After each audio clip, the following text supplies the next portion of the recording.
My husband secretly sold my jewelry collection while I was visiting my family. When I returned home, he told me, with a smug expression, I made a major business move while you were away. He asked what investment I sold your jewels. Every piece of it they funded my empire. I burst out laughing because the jewelry he sold Helen your back. Michael said with a grin as I walked into the living room. His overly casual tone immediately set off alarm. Bells I am, I replied, cautiously setting my suitcase down. Something about his smug expression didn't sit right with me. What's with that smile? Oh, nothing, he said, wave his hand as if brushing off my question. Then with a flourish, he added, well, I suppose you'll find out eventually I made a major business move while you were away. I raised an eyebrow.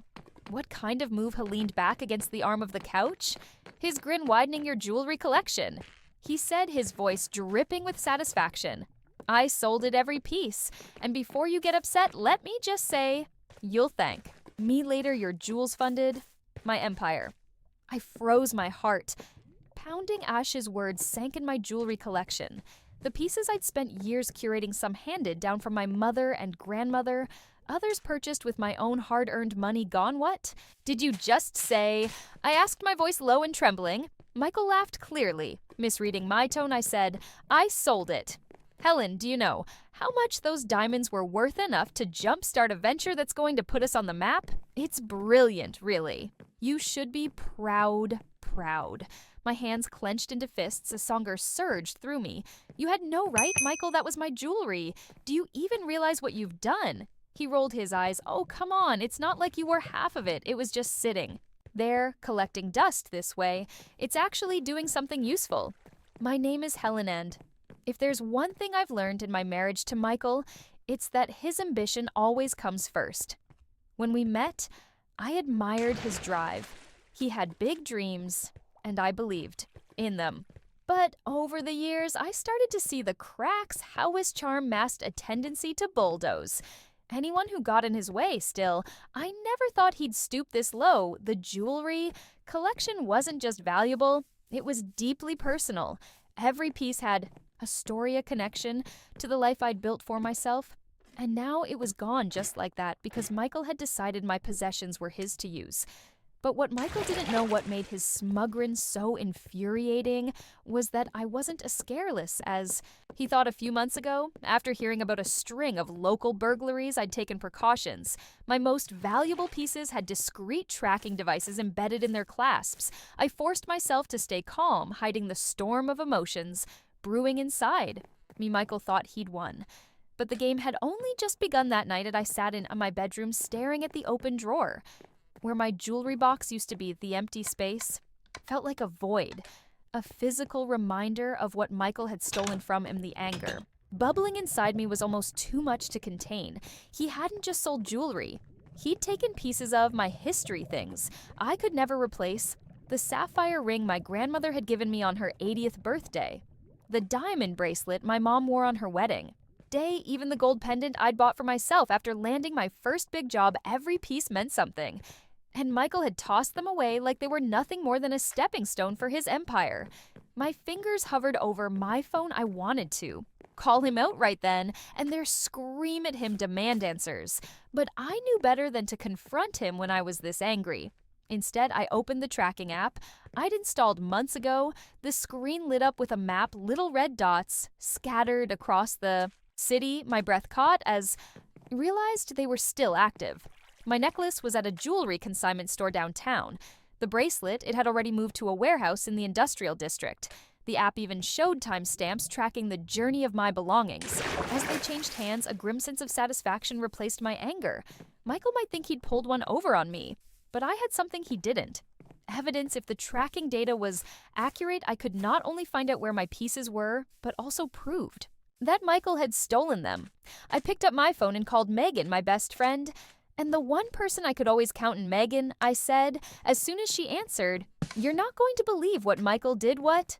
Now she asked already, exasperated. I explained. Everything the sale, his smug attitude. The tracking devices, by the time I finished, she was as furious as I was. "Helen, you have to go to the police," she said firmly. "I will," I said, feeling a flicker of determination. First thing tomorrow, I ended the call and sat back staring at the glowing Datsun. The screen Michael had no idea what was coming. And for once I felt like I had the upper hand. The next morning, I walked into the local police station, my phone in hand and my nerves wound tight I'd never had, to file a report. Ike this before. But Megan's voice echoed in my head, "You have to go to the police." She was right. If I let Michael get away with this, he'd only push the boundaries further at the front desk. A Kindle-looking officer greeted me. "How can we help you today?" "I need to report a theft," I said, trying to keep my voice steady. "Was it your property?" "Yes," replied, taking a deep breath. "My jewelry collection, it was sold without my consent." The officer's eyebrows rose slightly, but he nodded. "Let's get some details." He motioned for me to follow him to a desk where I explained everything. Michael's actions, the value of the jewelry, and the tracking devices I'd installed when I showed him the app. Heist's expression turned serious. "This is excellent evidence," he said, jotting down notes. "If these tracking devices are active, we may be able to retrieve some of the items. Do you have a list of what was taken?" "I do," I said, pulling out a notebook I'd filled with every piece, and its approximate value. It felt strange, almost surreal. As the officer read through the list, the sapphire ring, the diamond bracelet, the gold pendant. They were more than just numbers on a page. They were pieces of my life. And now they were scattered across the city because of Michael's greed, the officer whose name. Tag read Detective Carter looked up from his notes. "We start by verifying the locations of the tracking signals. If the items are where you say they are, this could be a straightforward recovery. However, since your husband sold them without your consent, this also constitutes fraud. Are you prepared to pursue charges?" I hesitated, the weight of his question pressing down on me. "Yes," I said finally, "I want him held accountable." Detective Carter nodded, his expression resolute. "Good, Letton. Get started," as I left. The station, a mix of emotions, churned inside me. Release, knowing the police were taking this seriously. Anger, remembering Michael's smug grin when he told me what he'd done. And most of all, determination. For years I'd let Michael take convincing myself it wasn't worth the fight. But this time was different. This time I was fighting back by. The time I got home, the adrenaline from filing the report had started to fade, leaving me with a mix of exhaustion and anxiety. I replayed the conversation with Detective Carter in my mind, wondering how Michael would react once he realized the police were involved. The thought didn't sit well. Michael had always been good at spinning situations to his ADV advantage, turning himself into the victim no matter how egregious his actions were. I'd seen it before, how he could charm his way out of responsibility with a smile and a clever excuse. But this time, he didn't know I was one step ahead that evening. Megan came over, a bottle of wine in hand. "Okay?" she said, settling onto my couch. "Tell me everything. How did it go at the station?" I filled her in from the evidence. I'd shown Detective Carter to his plan to track down the pieces. She listened. Intently, her expression a mix of outrage and admiration. "You're handling this better than I would," she said when I finished. "If it were me, I'd probably beat his office flipping desks right now." I laughed despite myself. "Trust me, I've thought about it. But the police have the tracking data, and I think that's my best shot at getting everything." "Bat good," Megan said, raising her glass to you for not letting that smug jerk get away with this. The next day, I got a call from Detective Carter. We verified the locations of the items. He said 2 area at a consignment store downtown, and another is in a warehouse. We've secured cooperation from the store owners and are moving forward with retrieval. I'll keep you updated as we progress. Their leaf was immediate thank you, I said, gripping the phone tightly. "Does this mean I'll get them back?" "It's looking good," he replied. "But the investigation is still ongoing. We've also flagged your husband's financial activities. I don't want to alarm you, but there may be more going on than just the jewelry sale Miss Domack dropped." "What do you mean?" "There are some unusual transactions linked to his business accounts. Detective Carter explained Wick need to look into it further, but this could be bigger than we initially thought." As I hung up the phone, me mind raced. Michael hadn't just betrayed me. he might have been hiding an entirely different side of himself. The idea that Michael's betrayal could run even deeper haunted me for the rest of the day. I paced the kitchen, replaying Detective Carter's words. This could be bigger than we initially thought. What else had Michael been hiding from a later that evening? I decided to confront him if there was more to this than the jewelry sale. I needed to know when he walked through the door. His smug grin irritated me more than usual. He tossed his keys on the counter and said, "Busy day, what's for dinner?" I didn't even try to hide my anger. "Michael," I said, crossing my arms, "we need to talk now." His grin faltered, replaced by a wary expression. "What's wrong? What's wrong?" I repeated, my voice sharp. "You stole my jewelry to your so-called empire, and now the police are investigating you?" The color drained from his face, but he quickly tried to recover. "Police? What are you talking about? You didn't steal anything. Helen, that jewelry was just sitting there collecting dust. I thought you'd be happy it was being put to good use." I shook my head, disgusted by his audacity. "Put to good use, Michael? You had no right to touch my things, and now the police are looking into your finances, and they think there's more to this than just the jewelry." His expression shifted, anger flashing in his eyes. "You went to the police?" he hissed. "You're turning this into a circus. Why couldn't you just talk to me like an adult, because talking to you doesn't work?" I shot back, "You always find a way to twist things or talk yourself out of trouble. This time there's evidence, and you can't charm your way out of it." Michael stared at me, his jaw tightening. "You've made a huge mistake, Helen. If you think you can tear me down like this, you've got another thing coming." I didn't flinch. "No, Michael. The only mistake he made was trusting you. But that ends now." The silence between us was heavy as he glared at me, his confidence cracking for once. He didn't have a snappy comeback or a smug excuse. He simply stormed out of the kitchen, slamming the door behind him. I stood there for a long time, my heart pounding. This wasn't just about reclaiming what was mine anymore. This was about standing up for myself, for everything I'd let Michael take from me over the years, and I wasn't backing down. The next day, I received another call from Detective Carter. His tone was steady, but there was a way to his words. "Mrs. Parker, we've recovered 3 of the items so far, including the diamond bracelet and sapphire ring. The rest are being traced to other locations. But we've hit an unexpected development." "What kind of development?" I asked. Gripping the phone tightly, "We've uncovered financial transactions linked to your husband's business that suggest fraudulent activity. Some of these funds appear to overlap with the sale of your jewelry, but others involve external accounts that raise red flags. We're expanding the investigation." I sat down, the weight of his words pressing on my chest. Michael wasn't just selfish, he was reckless. "What does this mean for me?" I asked cautiously. "For now, you're not implicated," Detective Carter reassured me, "but it's important that you remain cooperative and provide any additional information we request. Your husband's actions could have serious legal consequences." I hung up and stared at the phone in disbelief. What had Michael gotten himself into selling? My jewelry was bad enough, but fraud. I felt like I was living with a stranger. Someone I no longer recognized. That evening, I called Megan the police. Think Michael's involved in something bigger. Eyes pacing the living room, they're looking into his business accounts. Megan didn't sound surprised, honestly. "Helen, I'm not shocked. The way he carries himself, like the rules don't apply to him. It was only a matter of time before it caught up with him." "But how could it not have seen this?" I asked, my voice breaking. "I married him, trusted him, and now everything feels like a lie." Megan's tone softened.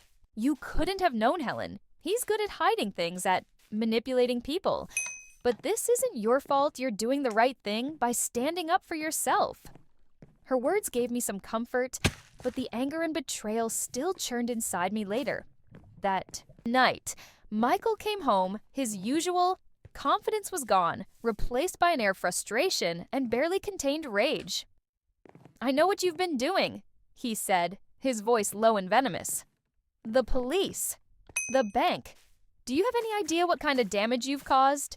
"I didn't cause this, Michael," I said, meeting his glare. "You did. And now you're finally facing the consequences." He laughed bitterly. "You think you've won. This isn't over, Helen." "You're right," I said calmly. "It's not over, but it's out of your hands now for the first time." I saw fear flicker in his eyes the following morning. I received another call from Detective Carter, Mrs. Parker. He began his tone steady, but serious. "We've recovered several more items from your jewelry collection. They were traced to a private auction. House Downtown Relief washed over me does that. Mean I'll get them back soon?" I asked, my voice trembling with a mix of hope and exhaustion. "Yes, Detective Carter, confirmed we're working through the legal process to return the recovered items to you, but there's another development. The financial records tied to your husband's business show evidence of tax evasion and embezzlement. It's a growing case hearing." Those words didn't surprise me anymore by this point. I'd come to accept that Michael wasn't just careless, he was deeply unethical. I'd thanked Detective Carter and hung up Meyer-Solve hardening. I couldn't let Michael's actions drag me down any further that afternoon. I took the first tangible step toward reclaiming my independence. I contacted a lawyer Megan had recommended, someone who specialized in both family law and financial recovery, sitting in her office. I explained everything from the theft of my jewelry to the unfolding police investigation. "This is a mess," she said, flipping through her notes. "But the good news is you've already done a lot to protect yourself by going to the authorities. We can file for a formal separation and begin securing your personal assets." Hearing those words was both terrifying and empowering. I'd never imagined I'd be sitting in a lawyer's office, planning to disentangle my life from my husband's. But after everything Michael had done, I knew it was the only way forward. "What about his business?" I asked, "Could this affect me financially?" "Potentially," she replied. "That's why it's important to establish clear boundaries. Now, if his business is under investigation, we need to ensure your finances are protected later." That evening, as I reviewed the paperwork the lawyer had given me, Megan called toe check in. "How are you holding up?" She asked. "I'm okay," I said, surprising even myself with the honesty of the statement. For the first time in weeks, I feel like I'm in control. It's not easy, but I know I'm doing the right thing. "You are," Megan said firmly, "and you're stronger than you realize, Helen. Don't forget that." As he hung up, I glanced at the stack of documents on the table. The road ahead wasn't going to be easy, but for the first time, I felt ready to face it. 2 days later, I met Detective Carter at the station to review the progress of the investigation. "Mrs. Parker," he said, gesturing for me to sit across from him, "we've traced almost all of your jewelry and confirmed it was sold through high-value channels. The auction house and consignment stores involved have provided full cooperation." "That's a relief," I said, feeling a small weight lift off my shoulders. "And Michael, what's happening with him?" No, Detective Carter leaned forward, folding his hands on the desk. "The evidence against him is significant between the unauthorized sale of your jewelry and the fraud. Tied to his business accounts, the day is preparing charges. He's not going to walk away from this hearing." Those words filled me with a mix of satisfaction and sadness. Michael's actions had hurt me deeply, but knowing he would face consequences was a step toward justice. That evening, Michael came home late, was sitting in the living room, surrounded by legal documents and paperwork from the bank. He stopped in the doorway, his face hard and defensive. "What is all this?" he asked, nodding toward the papers. "Divorce filings," I said evenly, not looking up from the page I was. Reviewing, his eyes widened, and for a moment I saw genuine shock on his face. "You're divorcing me?" he asked, his voice tinged with disbelief. "Yes, Michael," I said, meeting his gaze. "This is the end I won't let you drag me down with you any further," he scoffed, running a hand through his hair. "You think you're gonna come out of this unscathed? I built everything for us, Helen, everything I've done was for this family." I laughed bitterly. "You didn't do it for us. You did it for yourself. You stole from me, lied to me, and left me to clean up your messes, this family. It was always just about you?" He stared at me, his confidence slipping away with each word. "You don't mean this," he said finally. "You can't mean this. I do," I said firmly, "and you'll see just how serious I am when you're served." For the first time since this ordeal began, Michael was speechless. He turned and stormed out of the room, slamming the door behind him. I exhaled deeply, the sound of the door echoing. In my ears, this wasn't just the end of my marriage, it was the beginning of reclaiming my life. The next morning, I got a call from my lawyer. Helen, the papers have been filed. Michael will be served later today. She said, her tone professional but empathetic. I let out of breath I didn't realize I was holding. Thank you, I said, softly. Helen, I know this is a tough process, she added, but you've handled this with strength and clarity. Keep focusing on your next steps. We're in your corner. After the call, I sat at the kitchen table with my coffee, staring out the window for weeks. My life had felt like a whirlwind of betrayal, anger, and frustration. But now, for the first time, there was a sense of clarity. The pieces of my jewelry were being recovered. The police investigation was progressing, and the divorce filings marked a definitive break from the chaos Michael had brought into my life that afternoon. Detective Carter called with more updates. Mrs. Parker, I wanted to let you know the charges are being formally filed against your husband between the unauthorized sale of your property and the financial fraud linked to his business account. She's facing multiple counts. I felt a wave of relief wash over me. Does this mean I'll be able to recover everything? He sold. It's likely, Detective Carter replied. The evidence is strong, and the cooperating parties have agreed to release the items back to you as soon as the case progresses. But more importantly, the justice system is holding him accountable. Thank you. I said, my voice steady. When I hung up, I realized something profound. I wasn't angry anymore. I wasn't consumed by the betrayal or the need to make Michael pay. I was simply ready to move on. That evening, I met Megan for dinner. She raised her glass with a grin to Helen. She said, the woman who didn't just survive, she thrived. I laughed, clinking my glass against hers.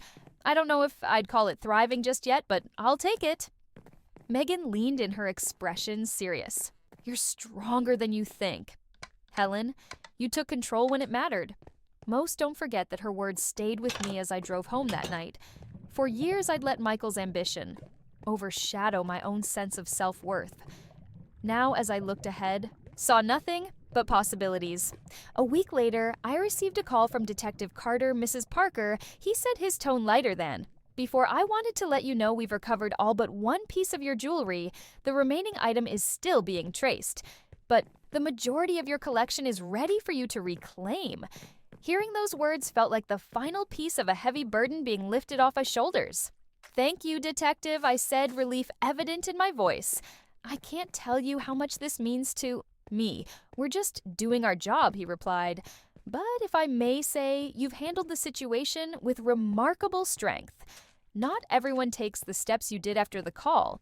I made my way to the precinct to collect their covered items as I held the sapphire ring my grandmother had given me and the diamond bracelet for my mother. I felt a deep sense of closure. These weren't just pieces of jewelry, they were symbols of the life I'd worked so hard to preserve. Now returned to me the day Michael was formally charged. I received a curt message from him. You really had to drag this out, didn't you?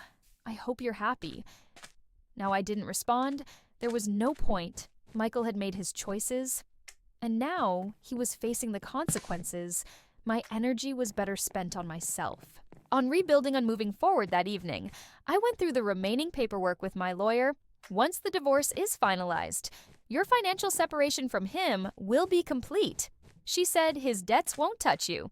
Thank you, I said, feeling a weight. Lift, that's exactly what I need. It wasn't until later that night, sitting in my quiet, newly peaceful home, that I realized how much had changed. The betrayal, the anger, the hurt.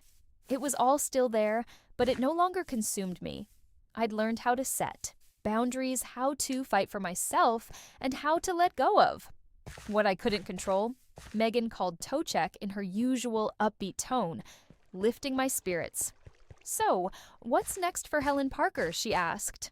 Honestly, I said, smiling for the first time in what felt like forever.